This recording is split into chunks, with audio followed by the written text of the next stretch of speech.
নমস্কাৰ, আপোনালোক সকলোকে মোৰ এটা সৰু ভিডিঅ'ৰ সৈতে স্বাগতম জনাইছোঁ। আজি আমি এতিয়া যাবলৈ ওলাইছোঁ গৰখীয়া থানৰ অভিমুখে।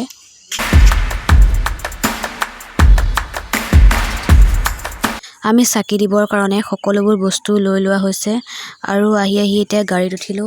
ৰ'ব, ইয়াতে এটা কথা মই কোৱা হোৱা নাই। আমি 3জনী আৰু আমাৰ লগতে মোৰ দেউতা আৰু ভাইটি দাদাহঁতো গৈছিলে।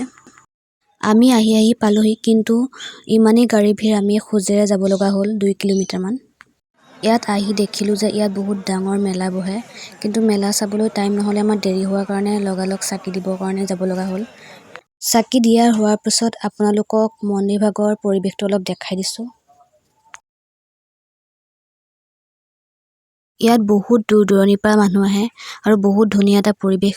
মোৰো বহুত বছৰৰ পৰা যোৱা আশা আছিলে, কিন্তু এইবাৰ অৱশেষত গ'লোঁ আৰু ভিডিঅ'টো ইয়াতে সমাপ্ত কৰিছোঁ। কেনেকুৱা পালে নিশ্চয় জনাব।